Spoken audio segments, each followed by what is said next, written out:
A melhor forma de expulsar o diabo, se ele não se render aos textos das Escrituras, é zombar dele e ridicularizá-lo, pois ele não suporta o desdém.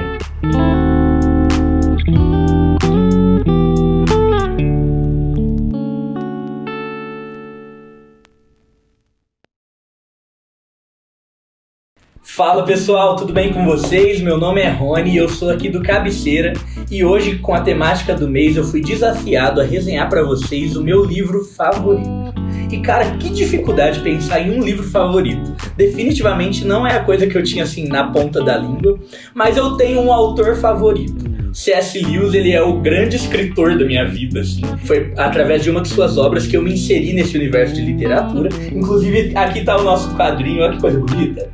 Júlia, valeu, mandou bem demais. A Júlia fez pra gente esse quadrinho com uma frase do Lewis, que é basicamente a nossa frase. Ó, ao ler bons livros, tornei-me 1000 homens, sem deixar de ser eu mesmo. Muito top.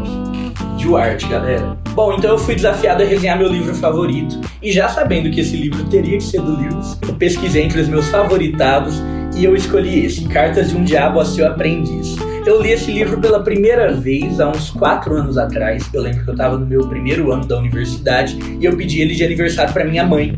E eu gostei muito desse livro. Ele foi o primeiro contato que eu tive com a escrita para adultos do Lewis. Até então eu só tinha lido As Crônicas de Nárnia, que é um livro infantil, então com uma linguagem relativamente mais simples. E eu tinha um pouco de medo de ler esses livros adultos do Lewis, porque eu acho que colocaram esse medo em mim, de não entender, de não conseguir compreender a linguagem dele. Mas olhando hoje, eu acho que eu comecei muito bem ao escolher esse livro para ser o primeiro, porque de verdade, cara, esse livro me fascinou da primeira à última página. Ele é um livro incrível e eu acho que é um livro que dá pra gente sacar toda a genialidade do Lewis aqui nele. Ele é um livro muito bem escrito, muito bem pensado, muito bem organizado e estruturado. E esse é o meu livro favorito que eu vou resenhar esse mês. Sem mais delongas, vamos pro enredo do livro. Aqui em Cartas de um Diabo a Seu Aprendiz, a gente vai acompanhar a história de um ser humano, de um homem, cuja identidade é completamente desconhecida de nós leitores. A gente não sabe em momento algum como ele se chama, quantos anos ele tem, onde ele trabalha, porque na verdade esse homem não é o grande protagonista da história. Na verdade, os dois grandes protagonistas dessa história são, primeiro, um diabo chamado Maldanado, um diabo muito astuto, muito inteligente, e o seu sobrinho Vermelindo, que é um demônio, digamos que iniciante. Aqui no universo que Lewis criou para ambientalizar a história, existe uma espécie de academia de treinamento para demônios, onde os demônios entram ali totalmente inexperientes e saem dali profissionais em tentar seres humanos e em corromper as almas bondosas, né? E é nesse lugar que o Vermelindo está. Ele está nessa academia e o seu estágio é cuidar dessa alma humana. Então a gente vai acompanhar o dia a dia desse homem que está sendo tentado por Vermelindo, mas sob a ótica do tio Maldanado, que é esse diabão super inteligente. Então, eu acho que a primeira sacada legal do livro, a primeira coisa que me chama a atenção de maneira positiva foi a escolha do Lewis a respeito de quem narra a história. Cara, ao colocar um diabo para ser o narrador dessa história, ele abriu um leque de possibilidades de uso de artifícios literários, como por exemplo ironia, sarcasmo, que são presentes em todas essas 206 páginas. E é isso que vai ditar o tom dessa leitura, que é um tom muito agradável. Esse livro eu chego a dizer que ele beira até um humor, uma espécie de humor meio amargo assim, mas ele chega até a ser cômico por ser narrado justamente por esse diabo que tá ali o tempo todo aconselhando o inútil do seu sobrinho a tentar direito um ser humano e conseguir corromper a alma dele. Bom, então durante todo o livro a gente vai ver a trajetória desse ser humano, né? E assim, vale ressaltar que o dia a dia do cara não é lá tão interessante. Não tem um plot twist assim na vida desse homem. Na verdade, a coisa mais atípica que acontece com ele é que ele se alista numa guerra. O moço ele é inglês e nessa época a Inglaterra ia lutar contra a Alemanha, então ele se alista para a guerra. Mas tirando isso, basicamente o que a gente vai acompanhar é o relacionamento dele com sua mãe, ele começando a namorar, ele começando a frequentar uma igreja, ele conhecendo amigos novos, porque, na verdade, o intuito principal do livro não está nos acontecimentos da vida dele, e sim em como Maldanado consegue transformar qualquer mero acontecimento em uma oportunidade para afastar esse ser humano do grande inimigo de Maldanado e Vermelhinho. E, gente, outra coisa que eu acho muito legal desse livro é que eles se referem a Deus como o inimigo. E principalmente quem é do meio cristão, a gente está acostumado a ouvir falar o inimigo como se fosse um outro adjetivo, né? Um outro codinome do diabo. Mas aqui, como o diabo é o narrador, o tempo todo ele se refere a Deus como seu inimigo. Então ele fica assim, falando para Vermelhinho: olha, você tem que ficar ligeiro, porque o inimigo tá sondando ele, o inimigo tá tentando destruir todo o nosso trabalho.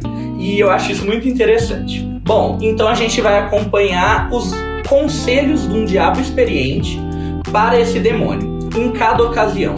Então, por exemplo, quando o homem ele começa a frequentar uma igreja, ele começa o livro como ateu, esse ser humano. E logo no segundo ou terceiro capítulo, ele começa a frequentar uma igreja. E dá a entender que Vermelindo fica desesperado. Eu digo dá a entender, gente, porque aqui a gente só tem as cartas de resposta de Maldanado para Vermelindo. A gente não tem as cartas que o Vermelindo escreve para o seu tio. Mas o texto não fica nada confuso, porque Lewis, como eu disse, ele é muito genial em sua escrita, então fica tudo muito claro a respeito do que está acontecendo. Mas dá a entender que Vermelindo fica realmente desesperado quando a sua cobaia ali, né, o seu ser humano, começa a frequentar uma igreja. E Maldanado vira para ele e fala: calma, frequentar a igreja não significa que ele está se aproximando do inimigo, não significa que ele está se aproximando de Deus. Existem muitos métodos que a gente pode fazer com que ele se afaste de Deus mesmo estando dentro da igreja. Ou melhor, só por estar dentro da igreja a gente ganha uma possibilidade nova desses métodos. Então ele começa a orientar Vermelindo a respeito disso, sobre coisas que ele vai plantando na cabeça do seu humano, para que esse humano comece a enxergar a igreja de uma maneira completamente, né, inversa do papel principal que a igreja deveria ter em sua vida. Então, por exemplo, o primeiro conselho que Maldanado dá para Vermelindo é: se ele está indo na igreja, você vai fazer ele enxergar a igreja como uma espécie de clube social mesmo. Então, um lugar onde ele vai encontrar seus amigos e nada além disso, nada que vá afetar a sua espiritualidade.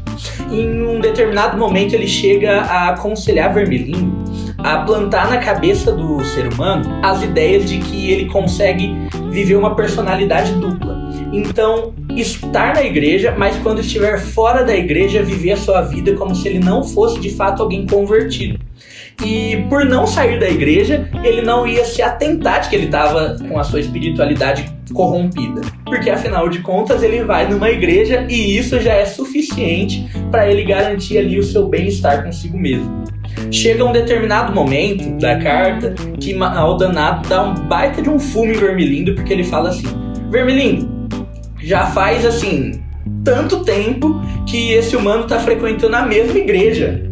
Qual que é o plano por trás disso? Porque se você não sabe, isso é ruim. A fidelidade dele para uma mesma igreja é muito ruim. Se a gente não consegue curar ele da frequência a uma igreja, a gente tem que fazer no mínimo que ele fique pulando de igreja a igreja para até escolher uma que se encaixe melhor com ele.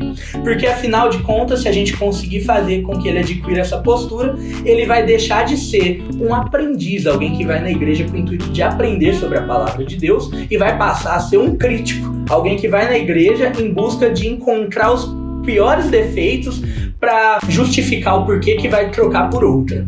Então, cara, eu acho que só por esse exemplo que eu utilizei, que é só um dos aspectos da vida desse humano, que é a questão da igreja, já dá para vocês perceberem que realmente esse livro não tem nada de ralo. Na verdade, durante toda a leitura, existe um contraste muito claro entre a profundidade das teses que Lewis, né, apresenta aqui nesse livro e das reflexões que essa leitura provoca em nós, e da simplicidade dos exemplos que ele utiliza para fundamentar essas teses, né, que são os exemplos mais corriqueiros possíveis. E isso faz com que a gente, nós meros leitores, nós nos aproximamos dessa leitura, dessa história, que a gente chega um momento que a gente fala: cara, isso está acontecendo comigo, será que nesse exato momento tem um Vermelindo aqui enchendo minha cabeça com essas ideias? Porque a gente entra para a história de maneira muito real. Esse livro, embora ele tenha assim de fato, né, princípios cristãos, ele é um livro fictício. então nisso ele agrada a qualquer tipo de público, né? Eu já cheguei a ver uma resenha, por exemplo, da Tati Feltrin, que é uma booktuber muito famosa aqui no YouTube, e que é ateia e que amou esse livro porque Lewis é genial e todo mundo ama, por isso, não tem outra justificativa.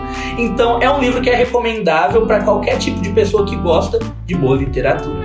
Mas para nós que temos essa cosmovisão cristã, ele é altamente recomendável, porque ele realmente vai trazer pra gente reflexões muito profundas e perspicazes. Bom, pessoal, essa foi a minha resenha então do meu livro favorito, Cartas de um Diabo a Seu Aprendiz. Eu espero que por intermédio dessa resenha eu tenha conseguido gerar em você um interesse para consumir essa obra, porque afinal de contas vir aqui e ouvir falar um pouco sobre não é nada suficiente perto da experiência que você pode ter lendo esse livro. Então conta pra mim, esse livro aqui é digno de estar na sua cabeceira? Não deixa de comentar o que você achou dessa resenha. Também tô curioso para saber qual é o seu livro favorito. E também não se esqueça de curtir esse vídeo, se inscrever no canal, seguir a nossa página no Instagram e compartilhar para todos os seus amigos. Até semana que vem. Calma, se ele tá indo na igreja... eu esqueci. Existe perspicaz? Existe.